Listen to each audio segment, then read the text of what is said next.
So good afternoon, everyone. We were very hopeful that we'd have a pretty solid attendance after lunch, so thanks for coming back. My name is Danielle Gray. I am the lawyer on the panel. I'm a partner at O'Melveny & Myers, where I'm a member of our financial services practice. But I'm particularly excited to be here today to talk to Ted and Chris. I told them earlier that I wanted to compare notes. I'm a member of my firm's Diversity and Inclusion Steering Committee, and so I'm eager to hear from these two gentlemen some of their strategies.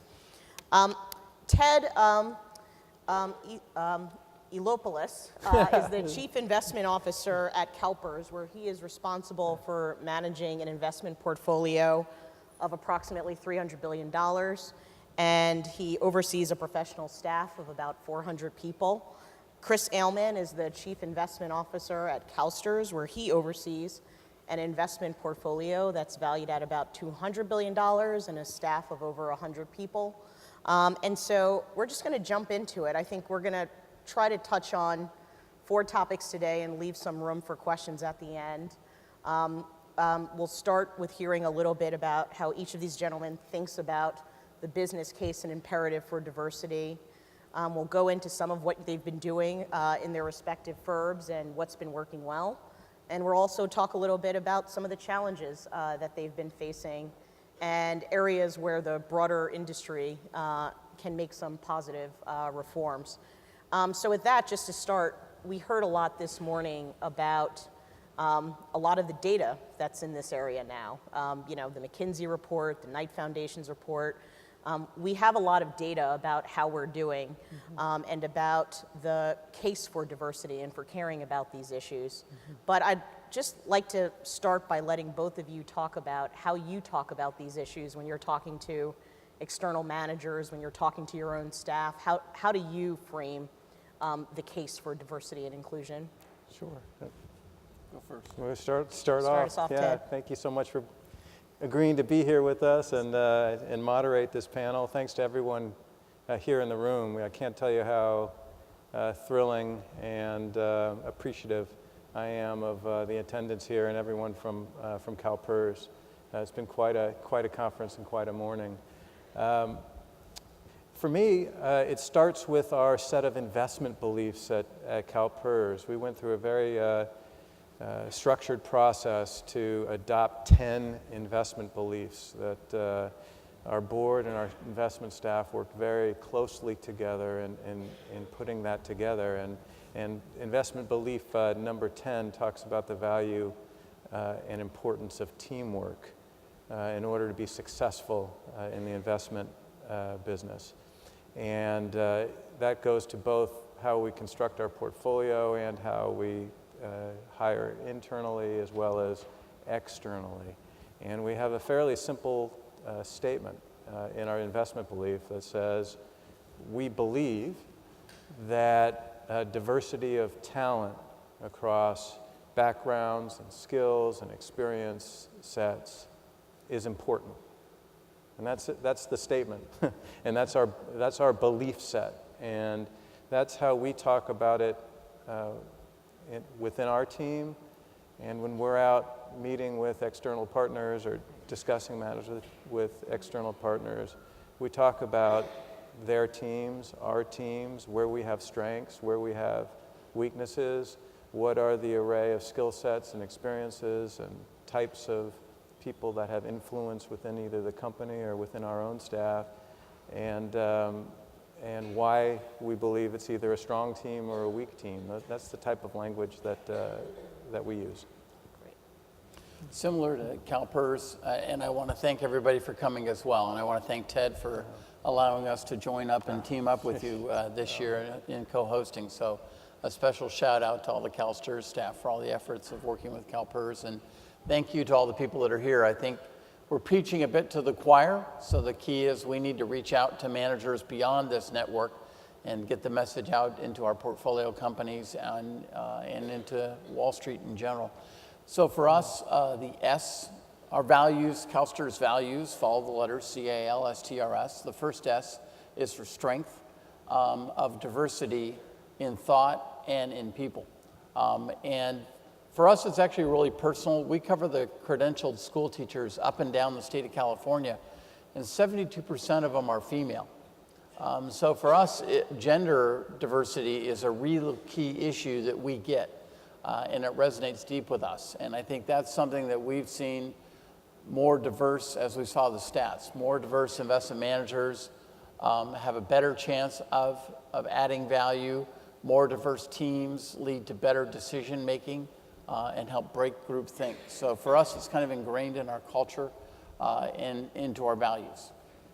One of the interesting aspects of the work that you do is your ability to affect diversity throughout a larger ecosystem, both on your own staffs, with the external managers that you're using, with the boards and the management of your portfolio companies. And so I thought it would be helpful to spend some time talking about your different initiatives in each of those three buckets, with your staff, with your external manager programs, and with your portfolio companies. So just to take the external managers program to start, and Chris, maybe you can get us started. Can you talk to us a little bit about some of what CalSTRS has been doing and what you're particularly excited about? Yeah, it's been an interesting challenge for us because both of us have been at it since about 2003 of really trying to expand the diversity of our investment managers. And in California, I think Ginger mentioned it earlier, we've got a state law that makes it a bit cumbersome on how we do this. So we define, as does CalPERS, small firms are the ones that we think are going to likely be more diverse, but they're just small in size, because we already do business with the larger firms. And so we both have been reaching out to do it with smaller firms. We divided our strategy by asset class. So in some asset classes, we did it through a fund of funds vehicle because it was just too dispersed. In other places like fixed income or real estate, we went direct and established a direct relationship.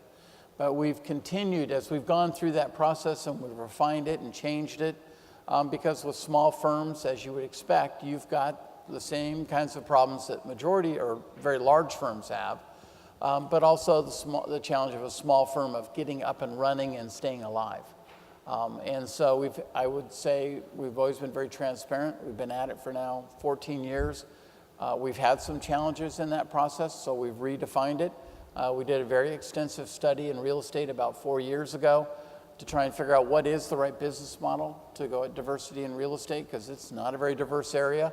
And what we found is it's actually very local, and that within local developers you can find a lot of diversity, but we couldn't have 5,000 local development partners around the USA. So and that's a case of where we're doing fund of funds and direct.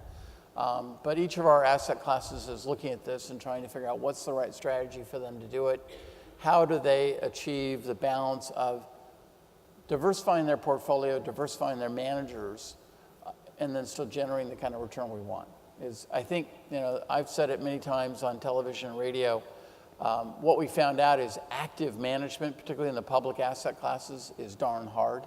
And it actually doesn't discriminate. It doesn't matter whether you're white and bald, but it doesn't matter whether you're a woman or a man, or whether you're in the USA or in Tokyo. It is darn hard to manage money and outperform an index. So active management is hard.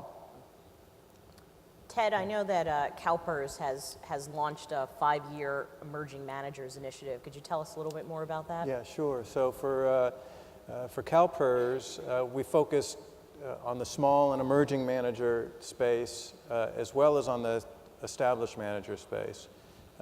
In the small and emerging manager effort, we took a very long look at our very long and proud history of investing in with small and emerging managers over time in many different asset classes. And we had many successes, but we also had many failures that we could learn from over that many-year history. And we tried to take all of that into our learning set and propose a program going forward to invest in the emerging manager space. And what we had to do was step back and say, well, what is our purpose? What are we trying to achieve?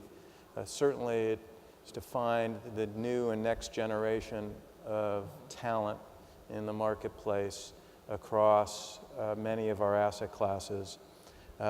Number two, we knew that a certain segment of our portfolio, particularly our private asset classes, as Chris was alluding to in his active management answer as well, that we were going to have a very substantial external manager group actively managing portfolios in private equity and in real estate and in infrastructure. And we knew we wanted to not only find talent, the new and next generation talent, but we wanted to grow them to size over time so that they'd become a part of our established portfolio, that the success for us would be both the returns that we received in the journey along the way, as well as success was defined that these companies, they'd mature and they'd be partners with us for the long term. Those were our two measuring sticks.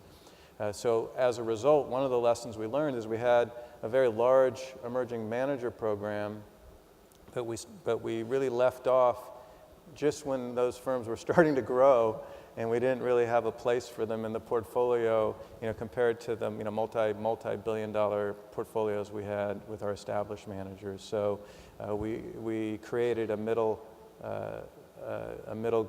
area called the transition program, so that our emerging managers that succeeded both in terms of performance but also being a fit with our portfolio strategies, we'd have a place to grow those managers over time with the hopes that they'd be successful in becoming an established manager.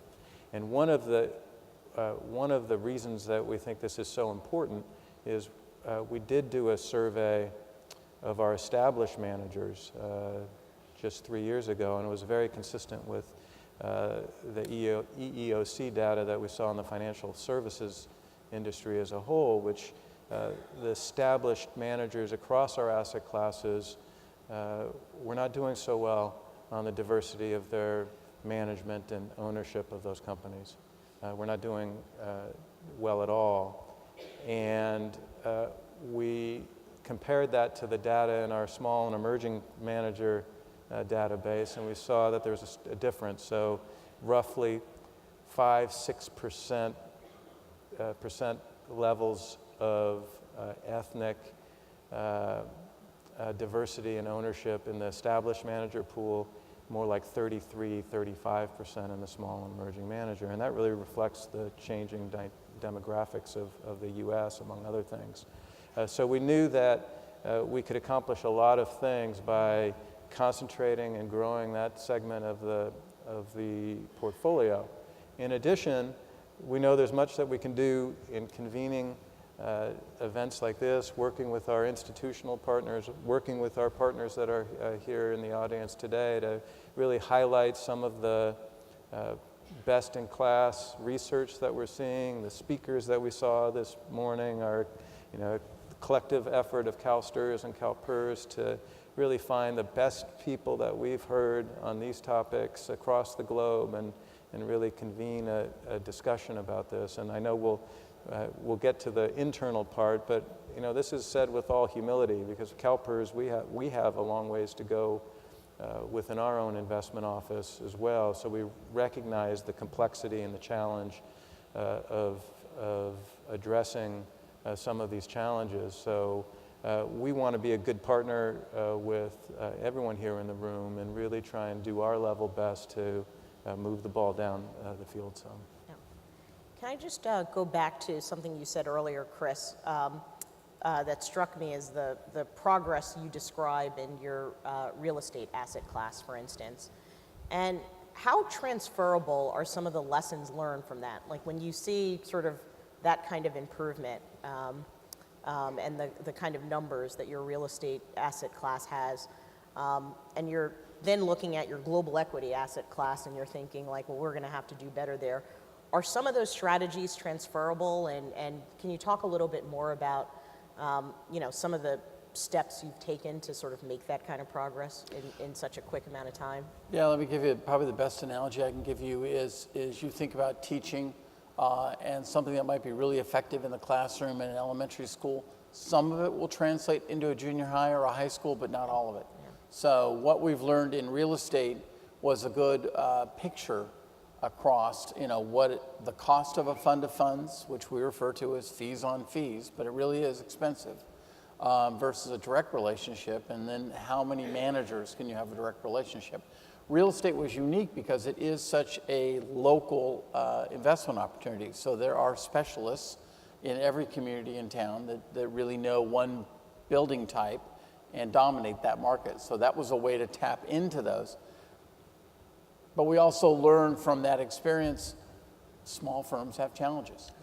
And they need a steady capital flow. They want to grow, but they have all the challenges of, gee, when do we hire a CFO? When do we expand or move to a new office? How much, we were discussing, how much is our real estate and our rent going to cost? And those data points and risk points transferred over into the public asset classes, but some of the information doesn't match exactly. And one of the challenges is diversity is very well defined in the USA, but when you're talking about public equity, particularly non-US global equity, what does diversity mean in Asia? What does diversity mean in the UK? Because California isn't necessarily the greatest place to run non-US money because we're the night shift. Let's face it, the stock market just closed a few hours ago and it won't open up globally until 5 o'clock our time when Tokyo opens. So you really want managers more in London. And what does diversity mean in those markets? And we've struggled with how you define that and how you find it. Yeah. Picking back up on your staffs, which it's an important area of focus, and it's a place where both of you have tried to have focus. Could you talk a little bit about some of the initiatives to diversify your staffs, but also one of the things we heard from Professor Dobbin this morning with respect to this issue is that having dedicated staff to think about diversity and inclusion really matters, really makes a difference. And we'd love to hear both of your perspectives, and maybe we can start with you, Ted, on sort of how you're using your staff to support your broader diversity efforts. Sure. Well, one of the first things we did was to create a diversity and inclusion steering committee within the investment office. And one of the reasons that we did that is coming out of the last diversity conference that we had here in Sacramento a few years back. We really recognized within the investment office that we had a problem. We did not have the amount of diversity that really reflected our belief set and reflected really the desire on behalf of the investment team and the institution. And one of the questions was, how do we go about improving on that? We have a wonderfully diverse board. We have a very diverse executive team. We have a diverse, we call it enterprise within the CalPERS. The investment office hasn't reached anywhere near the diversity that Chris has been able to build at CalSTRS over the course of his leadership there over the last 15 years. So what we did is we went and we talked to experts, many of whom that you see here today. Professor Dobbin, Paul James that was here, and we knew that creating a team within the investment office from all different parts of the office to put together a strategy for how to tackle this going forward. And one of the primary piece of advice you've heard here today. It should be voluntary. It should be across the different disciplines of the office. And really this diversity and inclusion team put all that research together and communicated throughout the office to, okay, these are the steps that we want to take. So the first was a D&I subcommittee and gathering information, sharing the research with our team across the office. That was step number one. Number two, we set up, with respect to our hiring practices, that for any hiring we do, we're going to have a diverse panel internally that does the hiring another piece of advice that I share generally here to do, to participate. That in talking with the search firms that we do business with, emphasizing the types of diversity in candidates that we expected to see and wanted to see. Lastly, I guess, we established a set of strategic partnerships with organizations across the country to partner with to help us build a pipeline of diverse candidates that would build over time. So we have a strategic partnership with AIM, the Asian American Investment Management Group, with the NAA, the New America Alliance, with the CFA Institute, with 100 Women organization. And that we asked for volunteers from the entire investment office to say, we'd like to have 3 to 5 people assigned from the investment office to each of these strategic relationships to help build our relationships and develop a pipeline of talent facilitated by those organizations. And we got over, I think it was 70 volunteers to raise their hand from throughout so the hardest part was then trying to pair them up. So we've done that now, and we have a very organized effort at each of these organizations for a group of investment officers from CalPERS to attend their events and really network, and also for each opening that we have, the team that's assigned to that strategic partner is on the phone with the representatives of that firm. We're sending information about the opening, and what we're seeing is lots more applicants than we would have seen, I think, before. And we're starting to develop relationships with these organizations and with the actual people at the organizations to help us build that pipeline. So that's internally, that's been our focus. It's slow. It's frustrating. I think the word is frustrating and slow. It's change is happening slowly, but I'm convinced, using a lot of the best ideas from all the experts that we heard today, that we hope to have the types of data to show on the screen the next time we're together. At CalSTRS and the investment branch, I'm really proud of our diversity. It's actually been a very intentional effort, as you said, for a heck of a long time. Mm-hmm. So within the investment branch, we're 50% women, 50% men.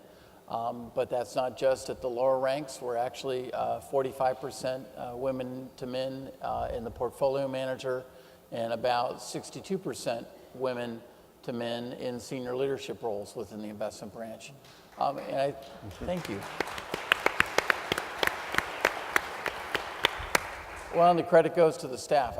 We draw from a pretty narrow pool. There's not a lot of finance in Sacramento. There's, PERS, STRS, County of Sacramento, and then State Street. And there's a small, back office operation for one of the mutual fund companies in Rancho Cordova. But it's hard to draw it. So for us, it's been a case of building that talent up from within. We have a nice student internship program in the summertime that Harry mentioned, where we're actually grabbing kids out of local schools, getting them exposed that there are Wall Street jobs. And to show how nice I am, I actually took them over to CalPERS and gave the student interns a tour of CalPERS and told them how to apply there too. He did. I was being nice. I did. He came to our investment committee meeting. Yep. It was great. And what did you tell them when they came back?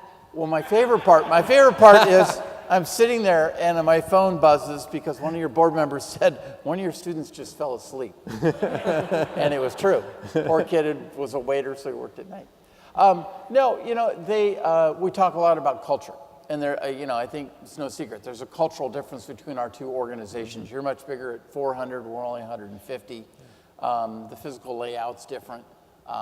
We just have different orientations. They're 300 billion. We're just 200 billion. So for them, it was more. Our point is really to educate local kids to realize there are finance jobs. Because I've talked to a few people out here in the audience. there's no good role models for Wall Street. Everything that youth today see in the movies and in TV is negative. It's Manhattan dominated, it's white male, pale male and stale. And I know, when they come into the work environment and they look around, they're like, okay, this isn't what I expected. This is nothing like what the movies show. And so it's to make them aware that there are career opportunities for them on the West Coast, whether it's with us or PERS or anybody else. So it's a matter, like you said, of improving the pipeline up into us to be able to recruit, but then also fostering that and nurturing that. So I was just almost stunned by the Stanford Linear Accelerator presentation because they thought of this so scientifically. But we're numbers people, and we tend to think of it from a different perspective. Their comment that they did a sponsorship program, and I'm just not sure in state government we'd be able to pull that off, but we do a mentoring program. Like you said, protege and mentor. And we think that's actually helped a lot because now we've had some of the high-ranking ladies in the office leading other people. I thought some of the stuff on the slides that we saw earlier were actually really helpful that I'm going to take back and implement into our program. But it's really trying to recognize that not only just diversity, ethnicity, and gender, but a few people have mentioned it is age diversity. Ted and I aren't getting younger. We're the baby boom, and so we need to pass it on to Gen X, but especially to the millennials, as we've heard. They look at the world a lot differently. So, and I know we both have diversity teams that have been very involved in this conference, and I think that helps the asset classes intermingle and talk to each other more and share that information about career path. I think one of the really important points, and I think it was Victor made it in his talk earlier today, is institutionalizing these types of cultural and systematic efforts, and having consistent leadership over time has really, I think, allowed Chris to do that at CalSTRS. I think CalPERS, we've had a series of different leaders come in and out, and I think that's caused some of our efforts to stop and start over time. We've really succeeded. We've had two women CIOs of CalPERS. We've had 2 women chief operating investment officers. We've had women lead our global equity portfolio. So we've been successful at times, but we haven't been able to sustain it or institutionalize it. And that's one of the hopes that we have, is to really build an edifice that will institutionalize these efforts. Can I, you mentioned that you're numbers people, and the old adage that you measure what you value. And this is an area where data and accountability is as important as intentions and any particular strategy. So I was curious if you could talk a little bit about how you've gone about that, not only with respect to what you're doing internally, but taking a hard look at the corporate governance of your portfolio companies and asking questions of them and having that kind of reporting. Could you talk a little bit about your different strategies there? Sure. Well, we measure ourselves in so many different ways from a performance perspective. What we've layered on top of that, and we do this formally now, I think our goal is to do it every 3 years. And so the last time was about 2 years ago, where we published the performance of all of our external managers as well as our internal management. But our external management, over all our relevant time periods, as well as the performance of the firms that we collected data on their diversity. And that was, I don't know if it's controversial, but it was something that we did to say, listen, we're gonna measure the effectiveness of everything we're doing, and we're committed to looking at it over each. We picked a 3-year cycle to give us time to go about and collect the data, particularly the data around the diversity of the firms that we're doing business with. So I know Ginger put out a call on putting a census, and that's something that in putting this first report together, it was ad hoc to collect this data, and we'd love to partner with others to do that, because we think there's great power in measuring things and proving the case, and let the numbers tell success on a number of dimensions. So we're committed to, one, measuring ourselves from a performance standpoint, but also on these other attributes that we think are important. Well, the doing it together point, one of the things we've seen in the legal industry is probably about 5-10 years ago, a lot of firms had the problem of, there's one survey asking for this kind of data, another survey is asking for this kind of data, some are asking about your entry-level hires, but actually in the legal profession in particular, retention is very important, and there was not enough good data around that. So one of the things that's happened, and it sounds like this would be great in this area as well, is you've had sort of broader associations and institutions sort of asking all of the firms for the same kinds of data. And so you're able to not only benchmark yourselves, but take a look around the room and see where you're standing up to others. Yeah. That would be very helpful for at least the effort that we tried from a couple of years ago. There wasn't a lot of good data sources to go to, and having much broader association or set of institutions to do this would be, I think, enormously helpful for the industry. Yeah, but I think standardizing the questionnaire so that you're not hitting them with a questionnaire, I'm hitting them with a questionnaire. We both know Vicki Fuller, we know Scott Evans, so we know the New York funds that Ginger mentioned, and we can team up with certainly some of the Illinois funds. If we can get them all to agree on a common questionnaire, the managers won't react of, oh great, I've got 5 different ones. And by asking the question, because you said it had to be voluntary, managers will at least realize they're going to get asked this question regularly by a handful of clients, and as you said in the legal profession, people started then collecting the data to look at it themselves. And I think we can make it some more standardized, because there's no question people are getting hit with questionnaire fatigue. And we don't want to be the noisy, bothersome client all the time. Most of the time, but not all the time. So it would be good to team up as a group, because I think, as she said, the New York funds. So I took that to heart, and I know my staff was taking notes. We're going to meet next week and try and figure out how we can do it, and we'll team up with you, and we'll get the industry to put something together.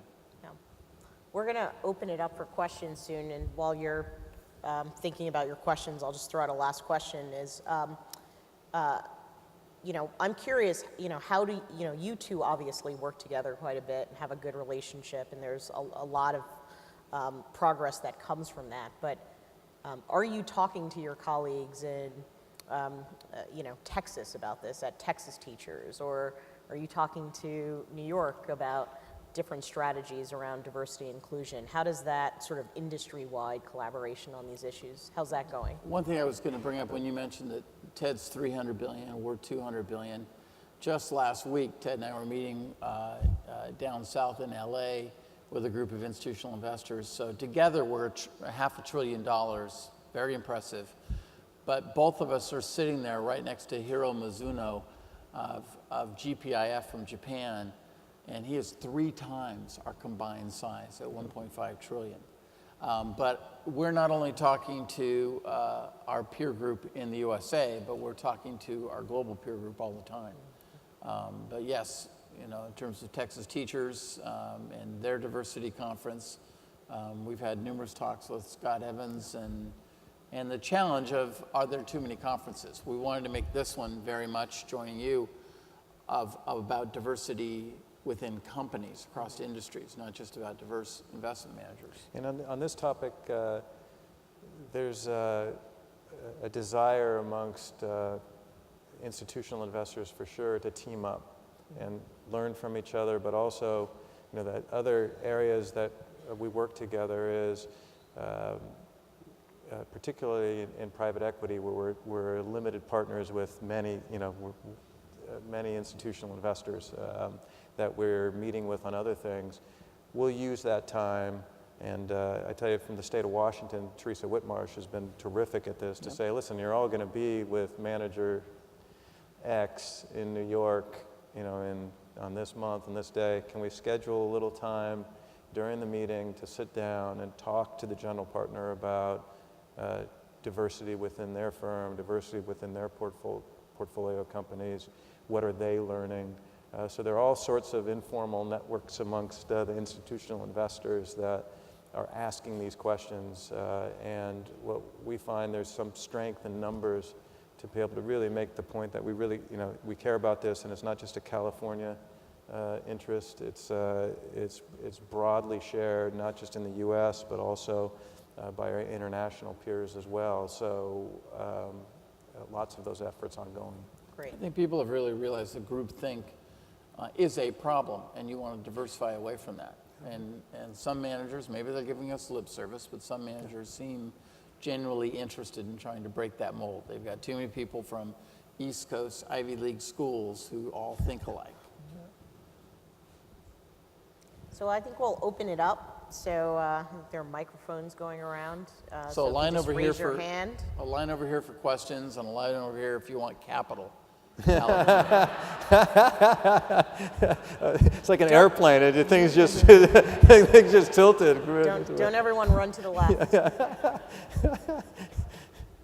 Right here in the front. Sir, second row. You can state your name.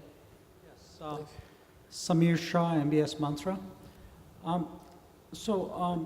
A lot of your emerging manager mandates go through fund of funds. What instructions have you given to the fund of funds in terms of what are their mandates to you? From the manager's perspective, it seems to be a very, very slow process with a lot of roadblocks and a lot of checkboxes.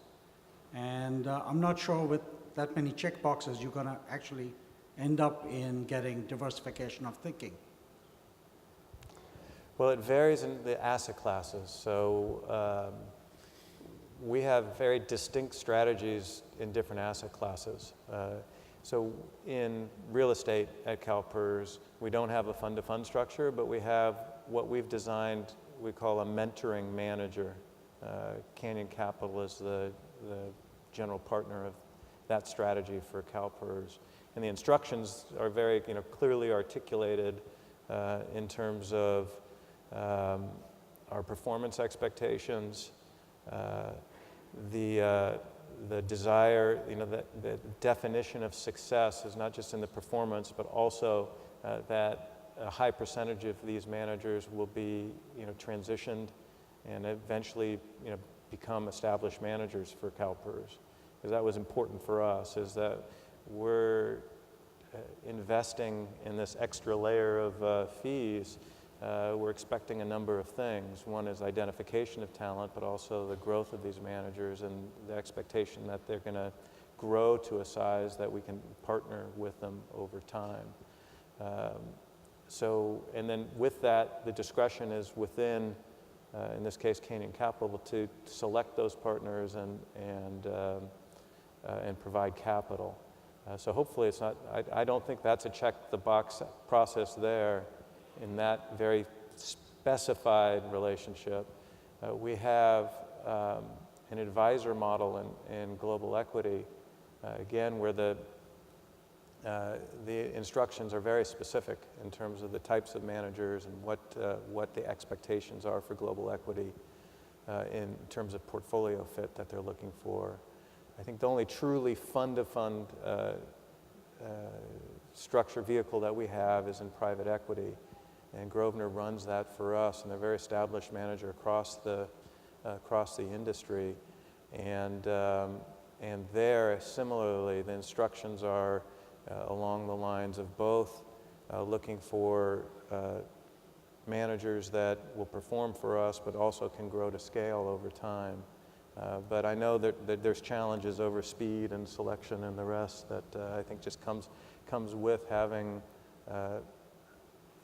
a fund-to-fund structure, an intervening manager in between the staff and the underlying companies that I don't think can be completely avoided.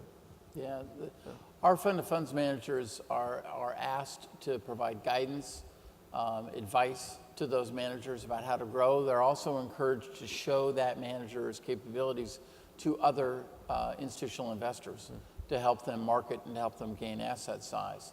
The problem we run into is a state of California procurement problem. And so when we do open it up for more managers, we're required to do an RFP, and those firms that we have already a relationship with through somebody but have to reapply. And we've had firms reapply, but at a different fee schedule, because now it's a public document.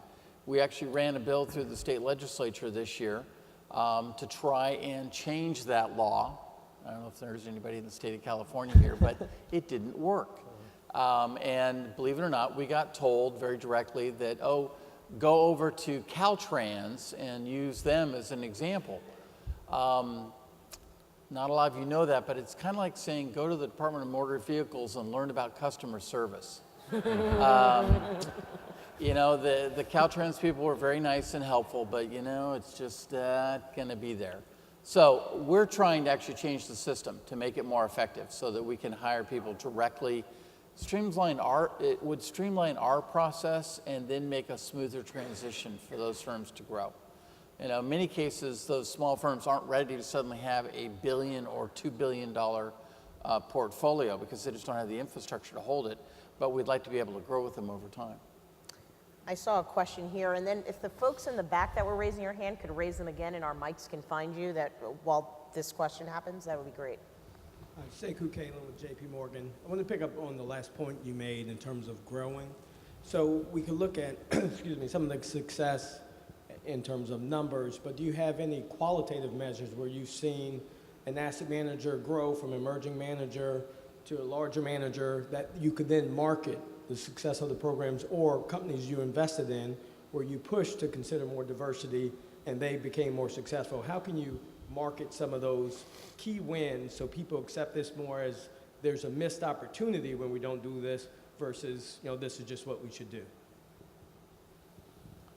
Well, it's a great point, really, and we try by one, reviewing our program quite publicly every year, and in that we try and highlight some of our successes for sure. We also try it by publishing our data as well to show that here's the performance of the entire program. To make sure we're trying to give confidence to people that they're seeing the whole picture. Here's where your successes are. Here's where you failed, and here's the overall number for your entire endeavor. So our approach has been to try and provide as much data on the whole of the effort, as well as highlighting the successes. Part of the challenge we have in that is our newest program, is new.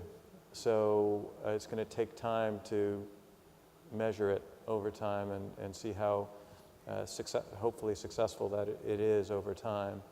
For prior years, we did not have as structured a program, so it's a little bit more difficult to pull that data together to make the case completely.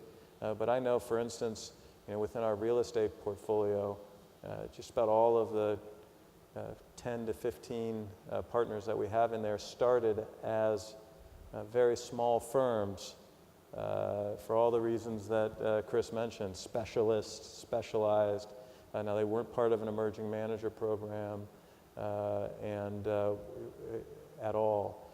So it's hard to point to that, but we use it in all of our materials to say, listen, this program's been very successful, taking very small boutique firms and growing them to, oversee, multi-billion-dollar accounts for CalPERS, and have done it very well, and that's the direction we want to go. I know our time is up, but my quick answer would be, we're very transparent. We publish a report annually on our diversity report about what our managers' success or the challenges. And what's been interesting I can already think of 3 of the successes in different asset classes.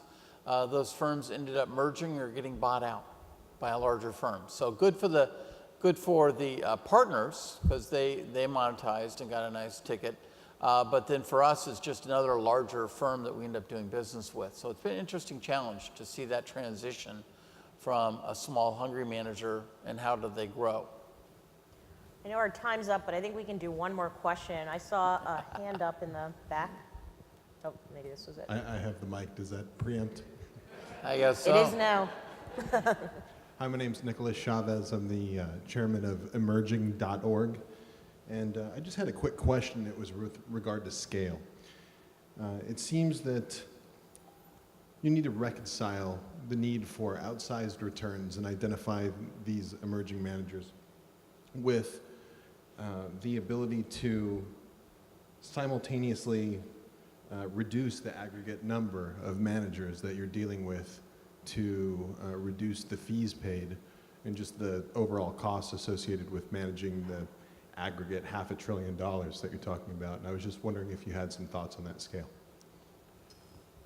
Well, we thought about it as designing an ecosystem that would work for CalPERS needs.